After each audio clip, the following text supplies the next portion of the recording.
আসসালামু আলাইকুম এভরিওয়ান। ভালোবাসা ছায়া গল্পের ৪৭ নম্বর পার্ট নিয়ে চলে আসলাম। তো বেশি কথা না কয়ে চলুন গল্প শুরু করা যাক। নিয়মিত ড্রিচিং আর ওষুধ চলতে থাকলে শীঘ্রই ভালো হয়ে যাবে বলে আশা করা হচ্ছে। পিয়ার শ্বশুর বাড়িতে তুবা চুপচাপ বসেছিল। ইরান গিয়েছে গোসল করতে আর বড়রা বসে গল্প করছে। তুবাকে মনমরা হয়ে বসে থাকতে দেখে রুবেল এগিয়ে আসে। তুবার পাশে সুপাই বসে গিয়ে গলা খাকিয়ে দিয়ে বলে, আপনি কি পিয়া ভাবির ছোট্ট বোন তুবা? তুবা একটু চমকে ওঠে। তার ভাবনার মাঝে কখন যেন রুবেল এসে পাশে বসে সেটা টেরই পায়নি। জি আপনি স্যার টিমের সদস্য, স্যারের সাথে এসেছে। তুবা চুপ করে থাকে। সে তো এমনিটিও একটু চুপচাপ স্বভাবের। সে শুধু নিজের পরিবার আর পিয়ার কাছেই বেশি ফ্রি থাকে। তবে তার এই চুপচাপ থাকা দেখে রুবেলও একটু সংকোচ করে বসে। তারপর হঠাৎই মুখ ফুসকে বলে ওঠে, আপনি কি শ্যামের কথা ভাবছেন? তুবা বিষণ্ণ চোখে তাকায়। রুবেল আমতা আমতা করে বলে, না মানে শ্যাম পরিচিত জানতে গিয়ে আপনার বিষয়েও জানতে পেরেছি। যেহেতু শ্যাম এতদিন আমাদের কাছেই ছিল, তার সকল বিষয়ে জানা আছে আমার। তার ওপর আমি বেশিরভাগ স্যারের সাথেই থাকতাম। তুবা সামনে ফিরে তাকায়। পুনরায় সব শান্ত হয়ে যায়। কিছুক্ষণ পর তুবা মুখ ফুটে বলে, শ্যাম ওর বোন কেমন আছে? এখন কেমন আছে জানি না, তবে দুদিন আগে যখন দেখেছি তখনও ভালোই ছিল। এখন পালিয়েছে চুরের মতো।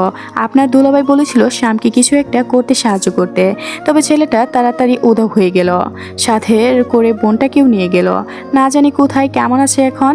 বেইমান তো, বোনকে ফেরত পেয়ে বেইমানটাই পালিয়েছে। রুবেল একটু গলা খাকির দেয়। তুবা হঠাৎই রাগ দেখিয়ে বলে, বেইমানটাকে চিনতে পারিনি আপনারা? আটকে রাখতেন না কেন? না জানি ছাড়া পেয়ে আবার কোনো ক্ষতি করে বসবে কোনো মেয়ের। আমি ভাগ্য গুণে ছাড়া পেয়ে গিয়েছি। এসব বেইমানদের কোনো বিশ্বাস নেই। ভালোবাসেন না আপনি তাকে? তুবা থমকে গিয়ে রুবেলের দিকে তাকায়। আমি বললাম তো সবটাই জানি আমি, তাই জিজ্ঞাসা করলাম। না বললেও জোর করছি না। বাসি না, আমার কি ভালোবাসার মানুষের অভাব নাকি যে একটা বেইমানকে ভালোবাসতে যাব? একটু ভালোবাসি না আমি তাকে। তুবা উঠে চলে যায়। রুবেল একটা দীর্ঘশ্বাস ফেলে মেয়েটার কথা বলার সময় চোখ ঝলঝল করা পানিটুকু তার নজরে এসেছে। শ্যামের ফোন তাদের কাছে জব্দ ছিল। সেদিনের অপারেশন শেষে ফোনের সময় নিয়ে কি ভেবে শ্যামের ফোনটাও হাতে নিয়েছিল। সেখানে প্রিয়তমা নামের নাম্বারটা বেশ কয়েকবার কল আসতে দেখেছিল। তারপর বিভিন্ন ব্যস্ততায় শ্যামকে আর জিজ্ঞাসা করা হয়নি। এখন তো আরও সম্ভবই না। তবে স্বামী একটু বড় ভুল করে ফেলেছে। ওর উচিত হয়নি এভাবে লাভত্তা হয়ে যাওয়া। উচিত ছিল তুবা মেয়েটার মুখোমুখি হয়ে ক্ষমা চাওয়া। তাতে হয়তো তাদের সম্পর্ক কিছুটা উন্নতি হতে পারত। সময় তার আপন গতিতে চলমান। সময়কে আটকে রাখার সাধ্য কারণেই রুবেল সেসবে 3 দিন থেকেই চলে গিয়েছিল। তারপর মাঝে মাঝে পিয়াসের সাথে ফোনে যোগাযোগ করে খবর রাখে। ইমন আর ইরানের কলেজে ভালোই চলছে। মাঝখানে পড়েই তাদের ফার্স্ট ইয়ারের ফাইনাল এক্সাম। সেটা নিয়ে কারো কোনো মাথা ব্যথাই নেই। ইরান তো আরও চিল মুডে বসে আছে। মাঝে মাঝেই দিয়ানকে ফোন করে বলে, ও স্যার প্রশ্ন ফাঁস করে দিয়েন প্লিজ। বিপরীতে দিয়ান কত বকা দেয়, সেসব সে এখনও গুণেতেও ধরে না। উল্টো দিয়ানকে আরও শাসন করে, প্রশ্ন ফাঁস করে দেন নয়তো বিয়ে বসবো না। ফেল করো, ভাইয়া তোমার নিজে থেকেই বিয়ে দিয়ে দিবে। পরে সবাই বউকে ফুলতু করবে বলবে। আমি ফেলটু বউকে নিয়ে সারা জীবন পার করে দিতে পারবো, তবুও টুকরি করা বউ মানতে পারবো না। আল্লাহর গজব পড়বে আমার ওপর। যা শুরু করেছেন আপনি। দাঁড়ান বিয়েটা হোক নিক। আপনার জীবনটা আমি নিজ উদ্দেশ্য তেজপাতা বানাবো। আমার জীবনটা তোমার হাতে তুলে দিতে আমি অপেক্ষায় বসে আছি। চলে আসো শীঘ্রই। তোমার হাতে আমার তেজপাতা জীবনও কবুল। ব্যাস ইরানের বকাবকি সেইখানে সমাপ্তি ঘটে। এমন একটা ভালোবাসার কথা শোনার পর তো আরও সম্ভব না ঝগড়া করা। ইরান তো অনেক আগেই দিয়ানের ওপর পিছলে পড়েছে, কিন্তু সহজ সেটা স্বীকার করেনি। এখন অবশ্যই আর সময়ও নেই। এই তো সপ্তাহখানিক পর দুই পরিবারে একত্রিত হবে। আপাতত তাদের কাবিন করা হবে। ভাইয়ের ছুটির কথা চিন্তা করে একটু তাড়াতাড়ি করা হচ্ছে, তাই এইচএসসির পর থেকে তুলে নেওয়া যাবে। বাকিটা দিয়ান যা ভালো বুঝবে তাই করবে। সপ্তাহে 2-এর মতো পার হয়ে গিয়েছে। সাপ্তাহিক 2-এর পার হয়ে গিয়েছে। এখন পিয়াসের গায়ে আঘাতগুলো সেরে গিয়েছে। তবে বড় বড় আঘাত দুটো পুরোপুরি ভালো হলেও ভালোর পথে। তবে বান্দা আর ভালো হয়নি। কিছুদিন যেতেই পর জনকীয় অবস্থা করল। পিয়া আর তার শাশুড়ি ধমক দিয়ে তাকে বিছানায় শুয়ে রেখেছে। পায়ের আঘাত ভালো হওয়ার আগেই পায়ে চাপ পড়লে নিজেই বিক্রি ঘটবে। তবে এই নিষেধের পরও ঠিক একদিন নিজের ওঠার চেষ্টা করছে। বলে কিনা নিজ থেকে ট্রাই করলেও সুস্থ হয়ে যাবে। আর দিন নাই দুপুর নাই ডাকাডাকি করে মাথা নষ্ট করে দেওয়াই তো আছে। দিয়ার কলেজ শুরু হয়ে গেছে ইতিমধ্যে। সে এখন শ্বশুরবাড়ি থেকেই কলেজে যাতায়াত করে। এটা নিয়ে সুমাইয়া বেগমের কোনো সমস্যা নেই। উল্টো দিয়ার কলেজে যাওয়া দেখে ইরান ইমনের ওপর চাপ দিয়ে যাচ্ছে। যারা কেন অজুহাত দিয়েও কলেজে যাওয়া মিস দিতে পারছে না। ইরানের বিয়েটা সম্পূর্ণ ঘরোয়াভাবেই করা হবে, যদিও তাদের আত্মীয় বলতে তেমন কেউ নেই। কাবিনের দুই পরিবার একত্র ব্যবস্থা নেওয়া হবে, তাই সেই হিসেবে শুক্রবার নির্ধারণ করা হয়। যেহেতু কাবিনের পর ইরান এই বাসাতেই থাকবে, তার মধ্যে কোনো রূপ মন খারাপই দেখা যাচ্ছে না। সে আরও খুশি মনে তৈরি হচ্ছে। বিয়ে অপেক্ষায় তুবা সকাল সকালই চলে এসেছে। শাড়ি জিনিসটা পিয়া নিজেও পরতে পারে না, তাই তাদের দুজনকেই সুমাইয়া বেগম শাড়ি পরিয়ে দেন। পিয়া আর তুবা দুজন মিলে ইরানকে সাজিয়ে দেয়। পাশের রুম থেকে ইমন আর পিয়াস স্পষ্ট ইরানের খিলখিল হাসির শব্দ শুনতে পাচ্ছে। ইমন মাথা চাপড়ে বলে, দেখেছো ভাইয়া, কেউ বলবে এই মেয়ের বিয়ে আজকে? ভুল করছো তোমরা। এই পিচিকে এখনই বিয়ের পিড়িতে বসিয়ে আরও ভুল করছো। বেচারি দিয়ান ভাই এখন বউ নয়, বউ নামক একটা বাচ্চাকে পেলে বড় করতে হবে। পিয়াস হেসে ফেলে। ইমনের পিঠে চাপড় দিয়ে বলে, বোনকে সারা জীবন বাচ্চাদের মতো ট্রিট করে এখনই বড় হয়ে যেতে বলছিস?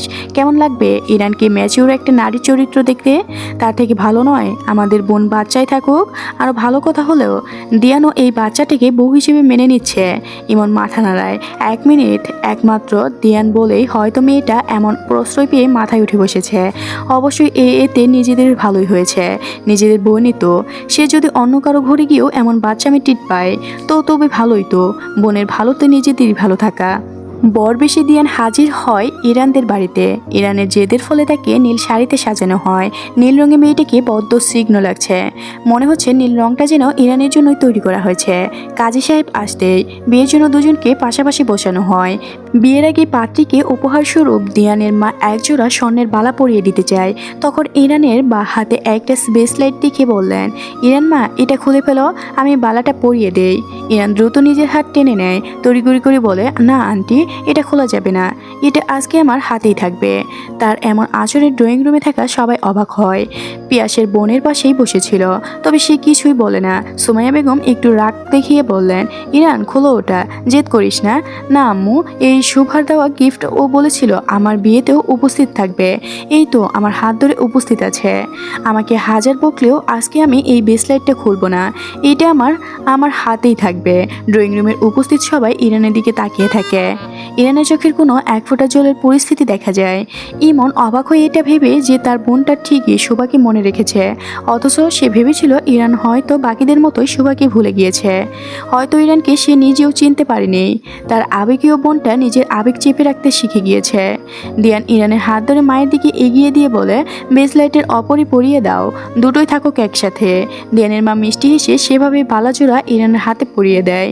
ইরান তুলনামূলক সুক্রিয়া হয় বালাজোড়া তার কোণে পর্যন্ত চলে গিয়েছে, সেটা নিয়ে ড্রয়িং রুমে এক প্রশান্ত হাসাহাসি হয়ে যায়। অতএব দুই পরিবারের উপস্থিতিতে ইরান আর দিয়ানের আকন্দ সম্পূর্ণ হয়। দুটো মানুষ একে অপরের সাথে এক অবৈধ বন্ধনে আবদ্ধ হয়ে যায়। যেহেতু ইরানকে এখনই উঠিয়ে নিয়ে যাওয়া হবে না, তাই ইরান নিজ বাড়িতেই থাকবে।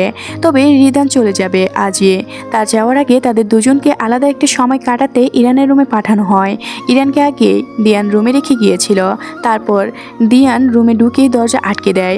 দরজা আটকানোর শব্দ শুনে ইরান চমকে ওঠে। লজ্জায় ভয়ে সে কুঁকড়ে যায়। দিয়ান কাছে এগিয়ে গিয়ে গলা খাকিয়ে দেয়। ইরান লজ্জায় সংকোচ মাথা নামিয়ে রেখে নিচু হয়ে যায়।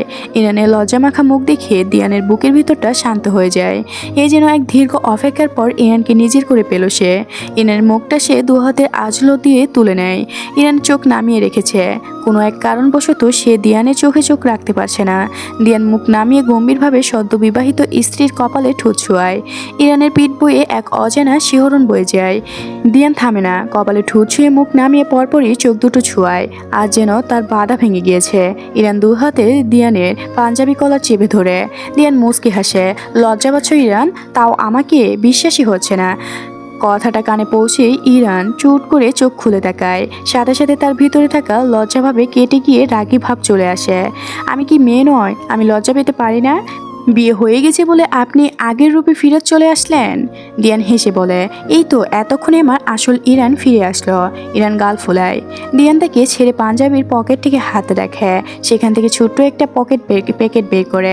ইরান আর চোখে সেই দিকে তাকায়। বড্ড কৌতূহল হচ্ছে তার কৌতূহল মনোভাব দেখে দিয়ান মৃদু হাসে। রহস্যময় পকেট থেকে একজোড়া কানের দুল বের করে হাতে নেয়।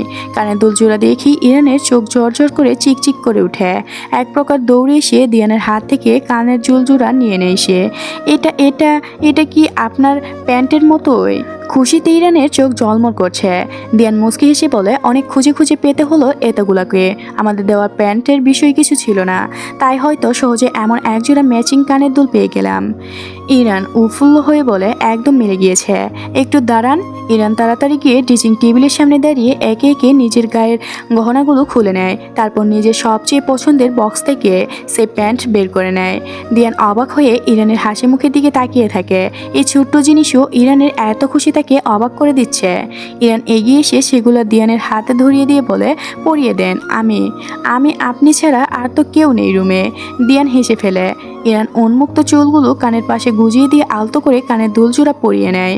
তারপর পিছনে গিয়ে দাঁড়িয়ে হালকা করে পিঠের ওপর থেকে চুল সরিয়ে কাঁধের এক পাশে রাখে।